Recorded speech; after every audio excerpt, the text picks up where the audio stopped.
The Taj Mahal, symbol of India, architectural jewel, monument to a grand passion. The Taj Mahal was built in the 17th century by Shah Jahan, king of the world, ruler of India's mighty Mughal empire.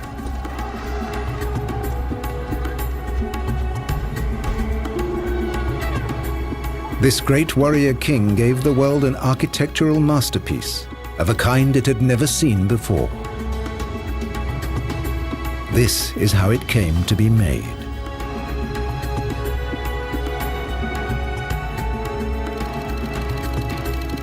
It's also the legend of his queen, the beautiful Taj Mahal, and of their love, too perfect to survive. The chosen one of the palace will have her final resting place in the world's most beautiful building.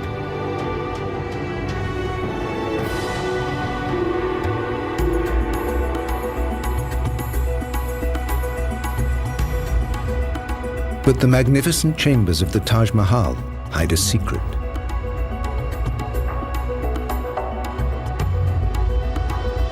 And Shah Jahan will pay a terrible price to complete his life's work at a turning point in India's history.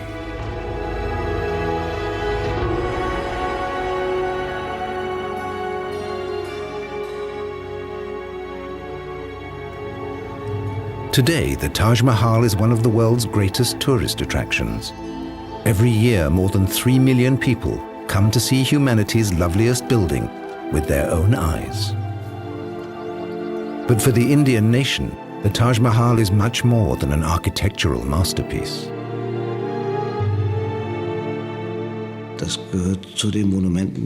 is one of the monuments that makes India what it is, that gives the people their identity. It makes them proud. This building is a symbol for the whole nation. The Taj Mahal was built in one of the most glorious periods of Indian history. The time of the Mughals, with their mighty empire and fabulous riches. Its creator, a man who dedicated his life to a dream, great Mughal Shah Jahan.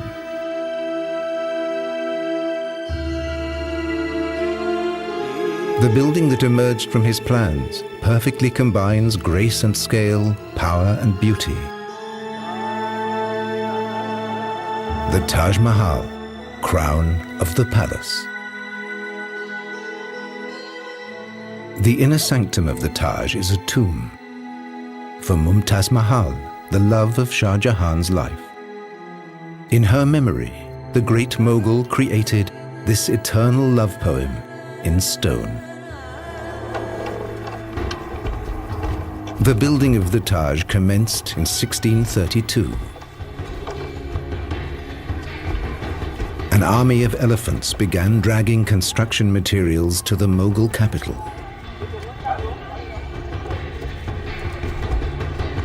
This would be the biggest building project of the age.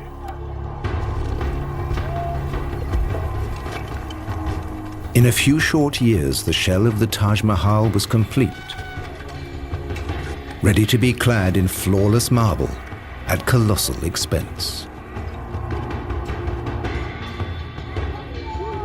The location of the Taj on the banks of the Yamuna River was a special challenge. Am Wasser hat man meistens keinen festen Baugrund. Sie müssen also sehen, dass Sie Close to water, you rarely find ground solid enough to build on. So you have to dig down until you hit hard, dry earth. They came up with a brilliant solution to this problem, one that's still used today in a slightly different form. They decided to build a well foundation. That was a revolutionary idea for those times. Enorm innovativ. The great Mughals' engineers dig deep wells to below the water table. Then they fill them up with rocks and mortar. On this base, the master builders erect stone columns, linked together by massive arches. The result? A solid mountain of stone to support the foundation slab of the building. protecting the Taj from the currents of the Yamuna River forever. The Taj Mahal must always stand as a testament to the eternal power of love. It will be the legacy of Shah Jahan. Shah Jahan was the favorite son of the emperor, the Great Mughal, raised in a world of wealth and splendor. In the year 1607, he's granted a rare honor. On his lunar birthday, he's weighed in gold and precious stones. That doesn't mean he's been chosen to become the new Great Mughal.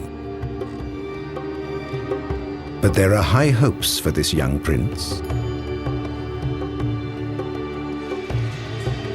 And great dangers too. His own brothers are his deadliest rivals. The firstborn prince does not always become king. All the ruler's sons will fight to claim the throne, even to the death. The adulation of the crowds means nothing.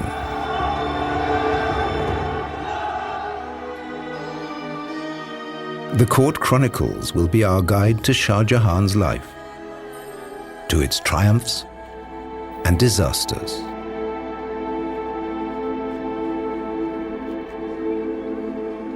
The prince is given a child bride, an arranged marriage for political reasons. It could have been an empty contract.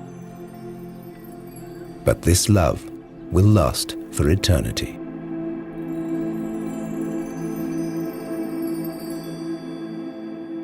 Ten years later, the prince is 25 years old. His star shines brighter than ever. He has fought the enemies of the emperor, winning victory after victory. As a reward, his father gives him the title Shah Jahan, King of the World. The capital of the Mughal Empire is the great city of Agra in northern India, the location of the giant Red Fort, the center of imperial power and one of India's mightiest strongholds. The ruling Mughals and their families live in magnificent palaces inside the fort. Here, the women of his harem see to Shah Jahan's every whim. But his favorite, by far, is his childhood love, Mumtaz Mahal. Shah Jahan calls her the chosen one of the palace. From the chronicles, we know this royal couple were especially close for those times. The impression which one gathers is that there is a strong personal element of personal love. There is a bit of romance. It is usually said that the concept of love is a very European concept, because in the Eastern world you have the emotion of love which is impersonal.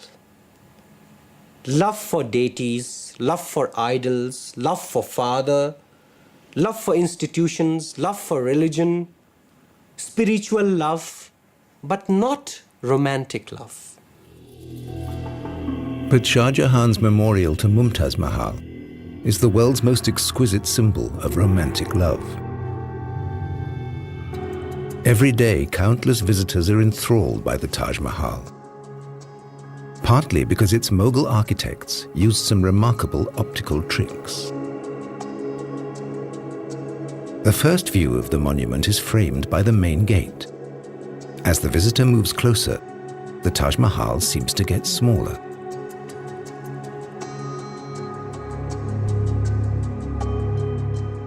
It seems to grow bigger as you walk away. The guides here say, when you leave, you take the Taj with you in your heart.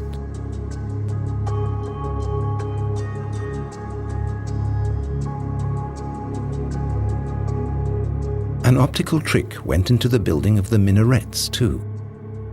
They lean slightly outwards. If they were truly vertical, they would seem to be leaning inwards. By leaning away from each other, they look perfectly upright. And that brings another advantage.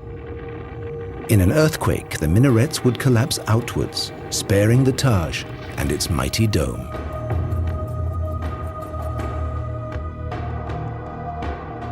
The dome is the crowning glory of the Taj Mahal, the element that makes it so timeless and graceful. Today we have other options. We can build giant supporting structures in steel for a dome like that. We have other materials. They had to solve all their problems in stone. So they laid stone on stone and built up the dome in rings. The dome rises layer by layer. The mortar between the stones gives it stability. The result is self-supporting, with no reinforcing struts or columns. The weight of the dome is transferred directly downwards to the mass of masonry below.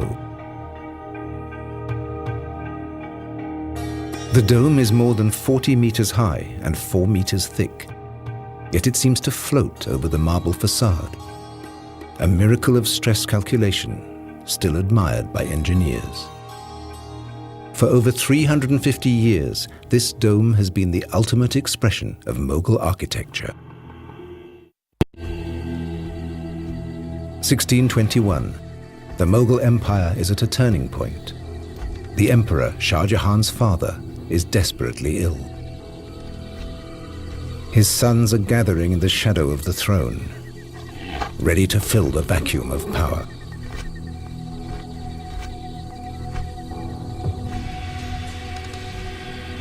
Shah Jahan knows that his moment has come.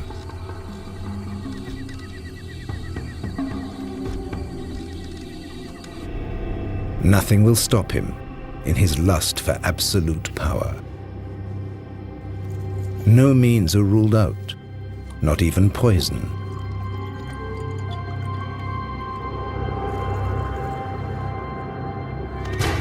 When the great Mughal finally dies, Shah Jahan has his rivals eliminated.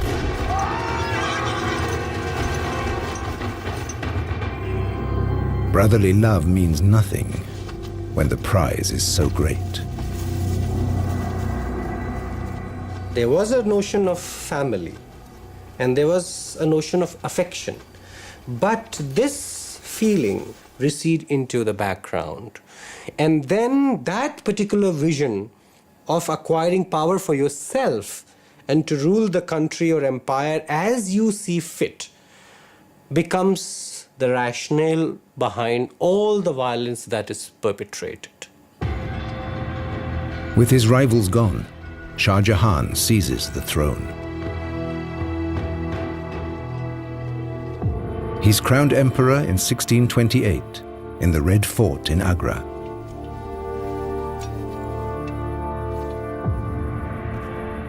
Shah Jahan soon proves himself a wise and moderate ruler. He guides the empire to even greater prosperity.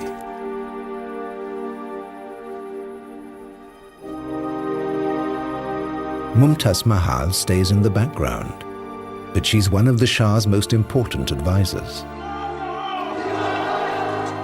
This Mughal dynasty seems to have a glorious future. Perhaps it will equal the illustrious past. The Mughals are descended from the greatest warlord of them all, Genghis Khan. Their distant ancestors were fierce warriors of the Asian steppes, the Mongols.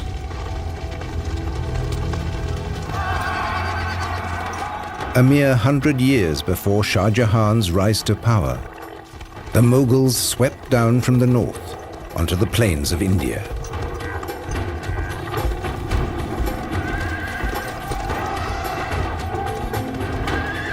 Their cannons crushed one Indian city after another.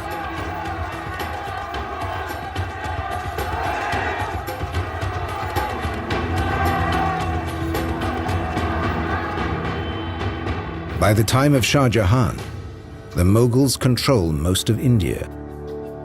The first time this great land has been unified in nearly 2,000 years.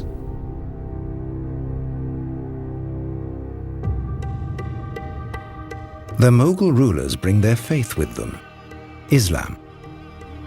After Hinduism, Islam soon becomes India's second religion. But the invaders don't impose it on the people. They seek a balance between the cultures.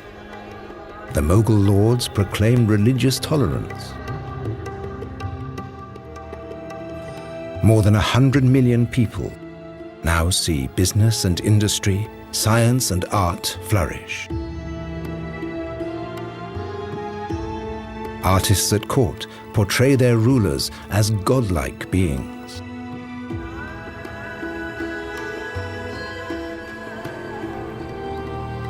There are no limits to the great Mughals' power. Shah Jahan holds sway over his subjects, over life and death. His word is law throughout the empire.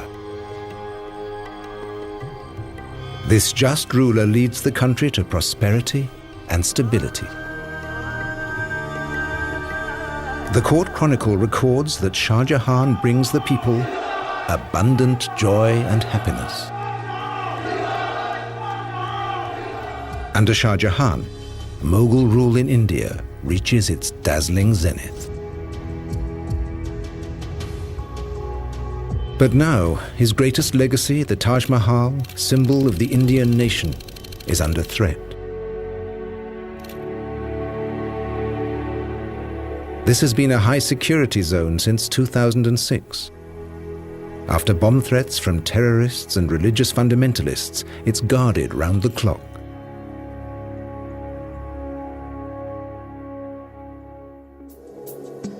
Access to the mausoleum is tightly controlled.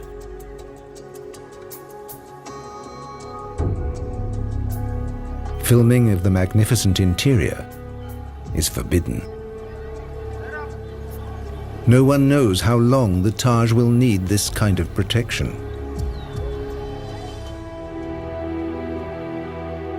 Art historian Ebba Koch was able to study the Taj before the restrictions came into force.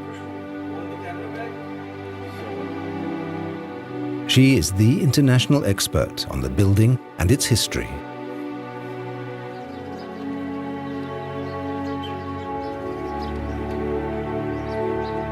She has also decoded the religious symbolism of the monument.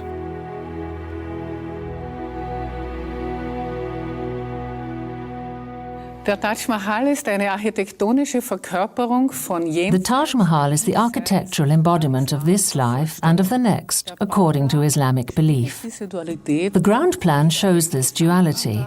The complex is split between the tomb garden with its mausoleum and a worldly side meant for bazaars and markets.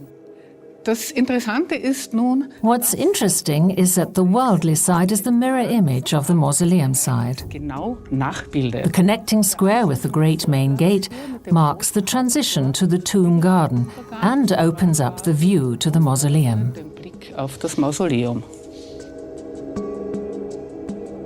At the center of the mausoleum is the Holy of Holies, the most splendid room in the Taj Mahal, the final resting place of Shah Jahan's bride. Mumtaz Mahal, the chosen one of the palace, leads a luxurious life in the women's apartments of the Red Fort.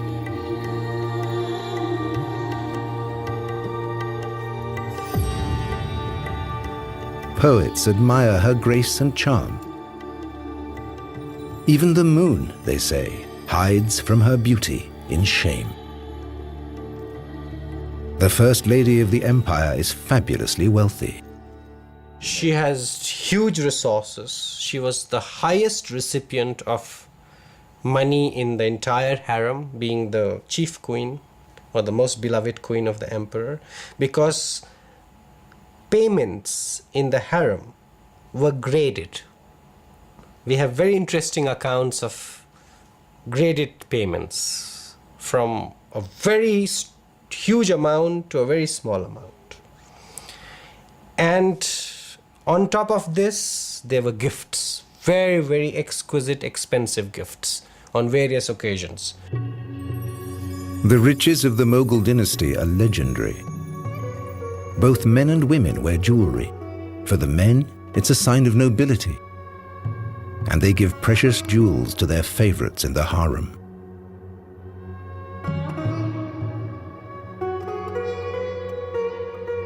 Its endless supply of gems makes India the treasure house of the world.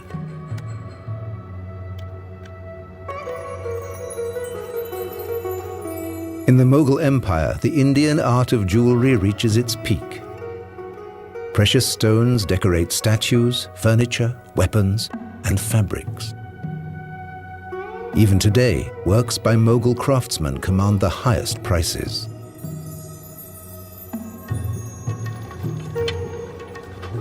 The same is true of India's textiles. Cotton has been woven here for more than 4,000 years. This is still a vital industry in India.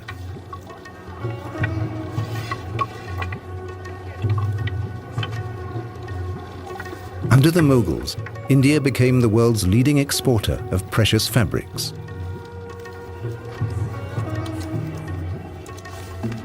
The rulers, the great Mughal and his family, cashed in on the trade.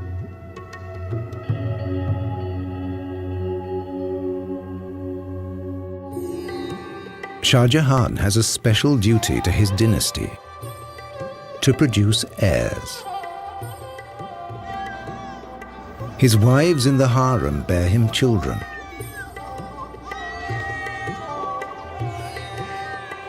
But as the chronicles tell us, once they've done their duty, these women are his wives in name only.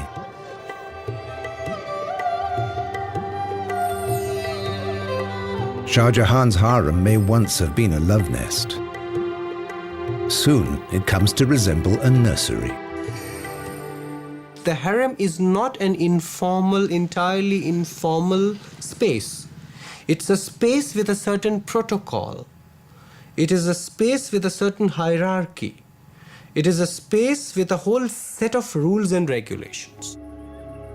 With the empire at peace, there's plenty of leisure time to fill. The Mughals' enjoyment of alcohol and opium is legendary.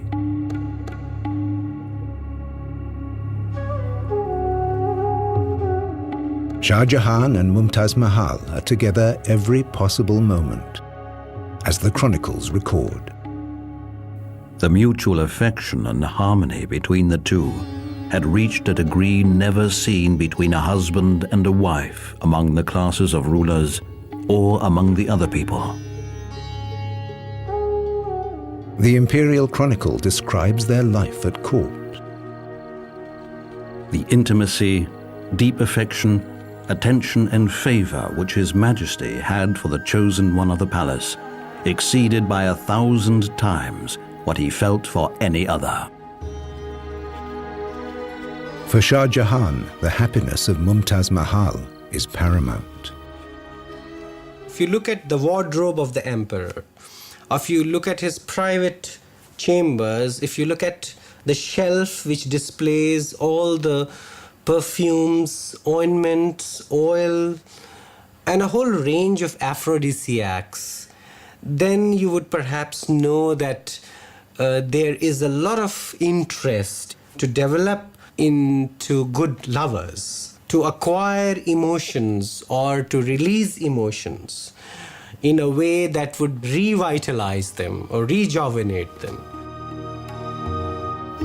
Her husband's love is shared and returned by Mumtaz Mahal from the depths of her soul. And always, that lady of the age was the companion, close confidant, associate and intimate friend of that successful ruler, in hardship and comfort, joy and grief, when traveling or in residence.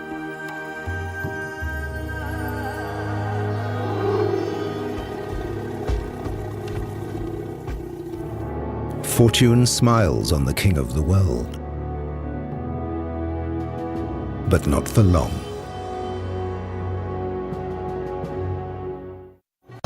There is unrest in the empire.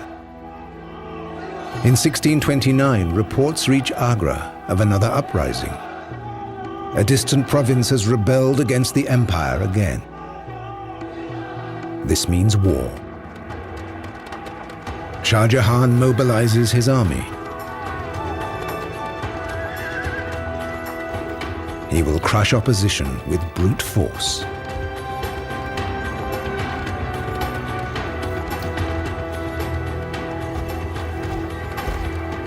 Day after day, week after week, the Mughal army blazes a trail across the Indian plains. Nearly 2 years of forced marches follow for Shah Jahan's soldiers.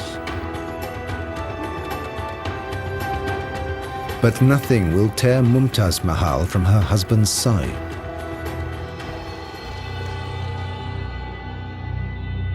The Mughals are forced to leave their capital again and again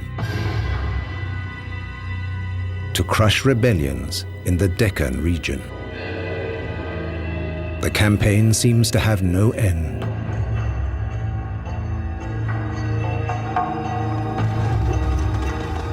The great Mughal still puts his faith in his cannons, the latest superweapons imported from the Turkish Empire. His soldiers haul them over mountains and across the roughest terrain, shattering city walls, wiping out the rebels.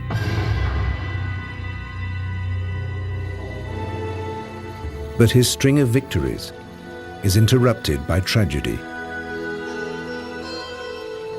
In the midst of the campaign, Mumtaz Mahal falls pregnant with the emperor's child. But there are complications at the birth. For once the king is powerless.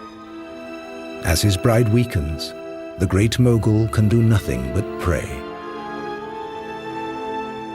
The court chronicle recorded the sad events. On the 17th of June 1631, the unfortunate demise of Her Majesty the Queen took place shortly after her confinement and made the whole world a house of mourning. Mumtaz Mahal dies after the birth of her 14th child. Shah Jahan's world has come to an end. They say the emperor fasted for 8 days, locked in his chambers. For 2 years he heard no music, wore no jewelry or perfume.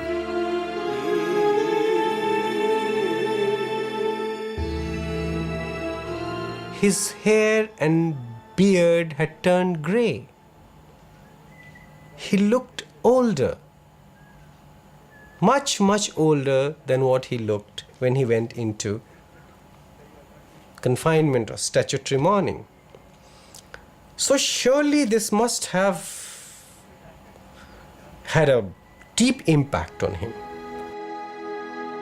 Before she died, legend says, Mumtaz Mahal made a wish for a mausoleum more sublime than any the world had seen. This will be Shah Jahan's task for the rest of his life, to erect the world's most beautiful building in her memory.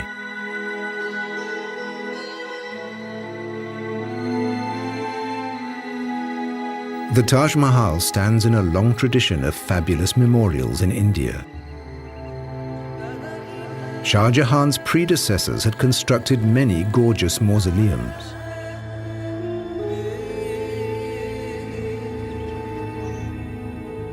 The Taj Mahal combines the very best elements of the memorials to Shah Jahan's forefathers. The tomb of his own father provides the model for the minarets. His great-grandfather's mausoleum had 4 corner turrets surrounding a central core. The 4 mighty portals are inspired by his grandfather's tomb.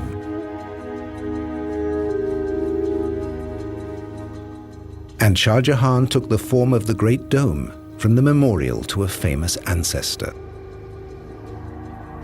Different models, united in perfect harmony. No other mausoleum may come close to the Taj Mahal in scale, beauty, and grace. This monument must be nothing less than a paradise here on earth.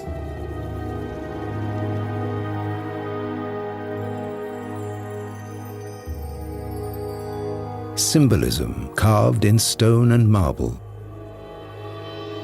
A heavenly memorial to the Queen of the world. Or as a poet described it, a teardrop on the cheek of time.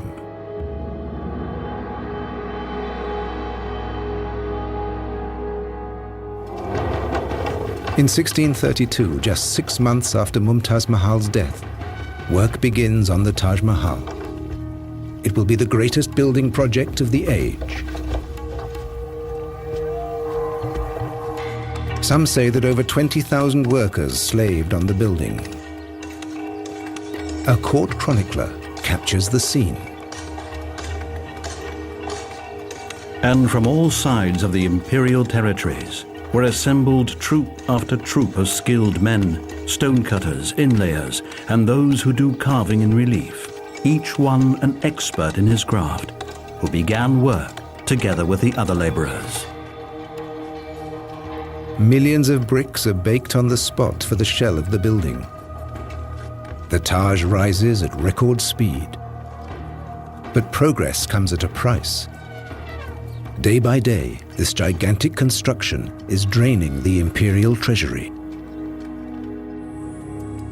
But nothing matters to the great mogul. No expense is spared for this lavish project. Nothing must hold up the building work.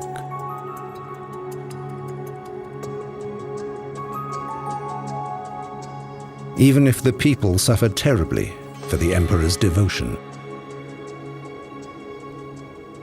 Shah Jahan created an artificial famine when he diverted the supply of grain towards Agra, when it was meant for a different place. The regular supply of grain was diverted to feed a huge population of artisans, craftsmen, laborers, merchants, officials, servants. Such monuments cannot be built by a few individuals. Today, no one remembers the ordeal of the people. Only the sublime result. The color scheme of the Taj Mahal is deeply symbolic. The worldly elements and other buildings are all clad in red sandstone. White is reserved for the mausoleum. This is to be a building of enlightenment, an earthly representation of the heavenly house where Mumtaz Mahal will live for eternity. The pure white stands for the spirituality and faith of the person buried here.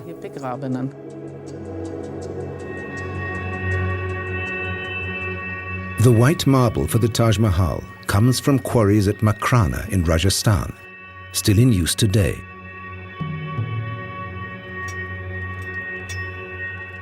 Makrana marble is already famous in Shah Jahan's time.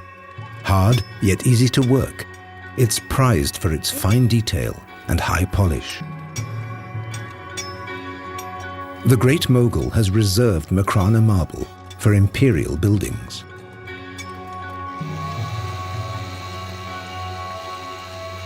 The marble slabs are carried more than 400 kilometers to the site of the Taj Mahal.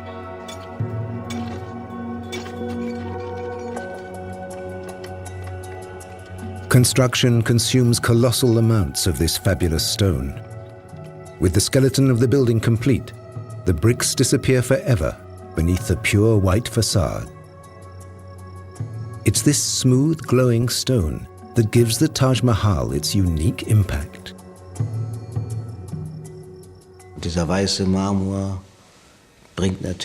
Of course, it's this white marble that gives it its beauty, its lightness, that sense of floating. These are means of expression available to an architect, just as words are used by a poet. Right beside the marble edifice, the gardens begin. Der Garten The garden is the heart of the Taj Mahal. stellt It's an earthly picture of the paradise of the Quran. die Grundfläche Two paths divide the terrain into 4 squares. geteilt und die Kanäle The channels along the paths represent the rivers of paradise in the Quran. wie sie der Koran Where the channels meet, there's a pool. Gartens münden die This is symbolic of the celestial pool where the faithful quench their thirst Brunnen when they arrive in paradise. Durst stillen, wenn sie ins Paradies einziehen. True to Mughal tradition, the mausoleum and garden form an indivisible unity. And the interior of the mausoleum itself is modelled after the 8 paradises of the Quran. 8 chambers surround the central space beneath the dome. Mumtaz Mahal's coffin lies here. Before long, it attracted pilgrims from far and wide. Even today, the graves of deeply pious Muslims attract thousands of pilgrims. The flowers on the graves recall the Prophet Muhammad. As he ascended into heaven, each drop of perspiration turned into a rose. The faithful pray to the departed, asking for their divine intervention. Indian Muslims are drawn to the sumptuous memorials of the Mughal rulers in the same way.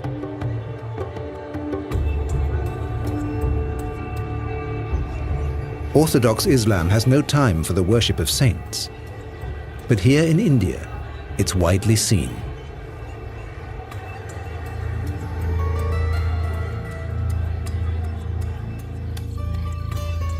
The Mughals brought Islam to the subcontinent, but they didn't interpret the Quran rigidly. For a long time in India, Islam was linked to policies of tolerance and openness.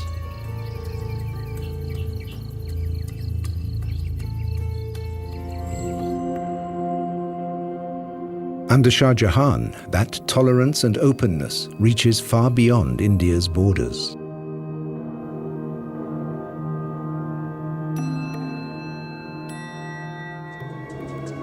The great Mughal decrees that visitors from the outside world will be made welcome in his empire. He knows there is much to gain from the exchange. So, travelers from east and west are regularly seen at Shah Jahan's court.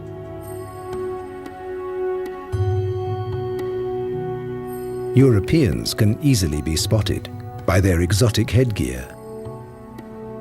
Both sides benefit from this transcontinental contact.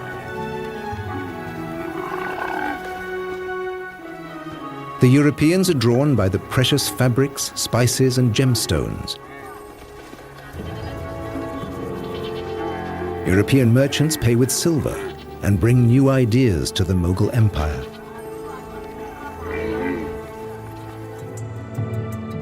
The Taj Mahal itself demonstrates the links between India and Europe. Sumptuous stone flowers adorn the filigree marble latticework and cover the entire interior of the Taj Mahal. Techniques and motifs coming from distant Europe. These mosaics of semi-precious stones are called pietra dura. In Petra Dura, for instance, one doesn't know whether Petra Dura came directly from Europe or came via some intermediary zone, but nevertheless, it was something which really tickled the imagination of Shah Jahan. And he used it in a very interesting way in which the building really looks like a treasure chest. Pietra dura is Italian for hard stone. In the Renaissance, these precious inlays decorated palaces. This craft of stone cutting traveled from Italy to India, where it experienced a new heyday.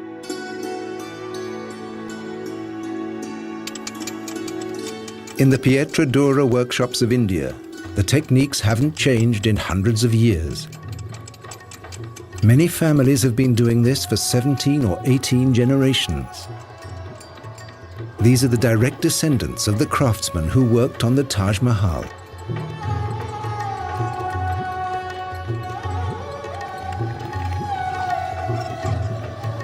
Pietra Dura is a tough craft to master. The mosaics are made of tiny colored stones set into marble. A craftsman cuts hundreds of stones for a single mosaic, each shaped and positioned with perfect precision. He needs just as much skill to carve the flower shapes into the marble, creating the setting for the precious stones. After the final delicate corrections, a special glue sets the stones in their recesses.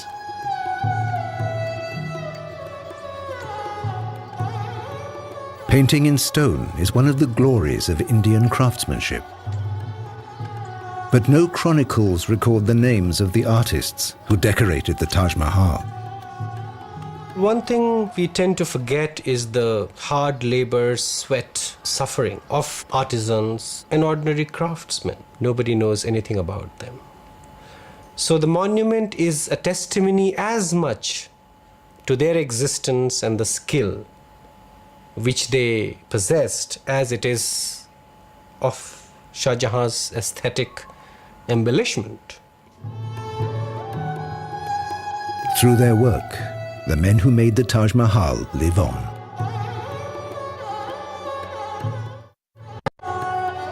(1643). The Taj Mahal is finished. It has taken 12 years. In spite of difficulties and obstacles, Shah Jahan has accomplished his dream. The chosen one of the palace rests in a shrine worthy of her name.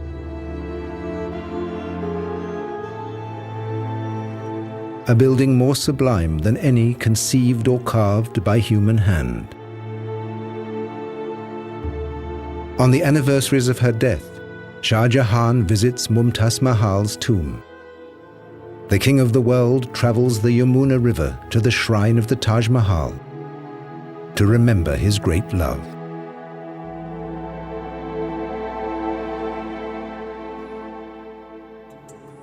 The Taj Mahal conceals a final mystery. The coffin seen in the mausoleum is only a cenotaph, an empty monument. Mumtaz Mahal lies in a secret marble chamber below. There she rests, undisturbed.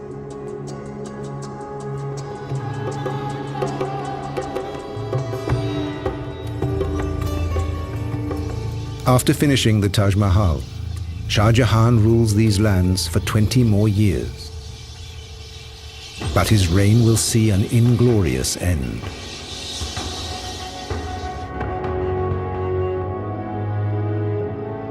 His costly projects and extravagant lifestyle have brought the empire to the edge of ruin.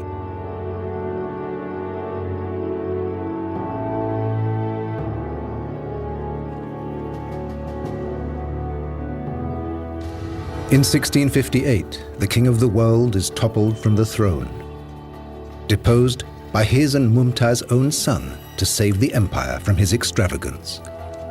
Shah Jahan, absolute ruler, great mogul for 30 years, is a prisoner.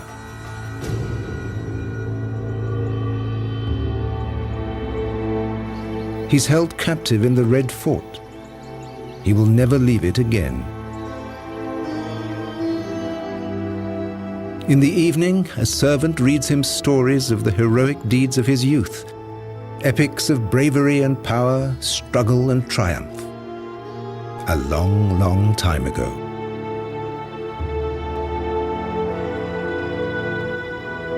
In Shah Jahan's decades of intelligent rule, the Mughal Empire reached its peak.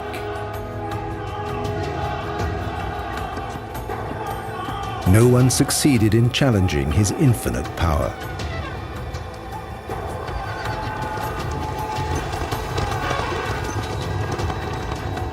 But the mightiest have furthest to fall.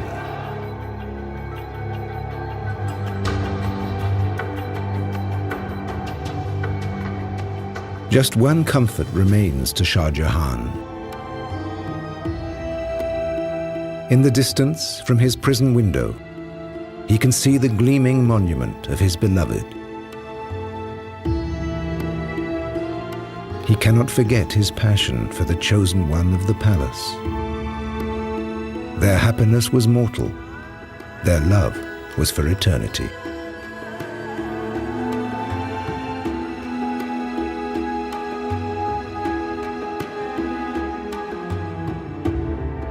Mumtaz Mahal's tomb has carved its place in history.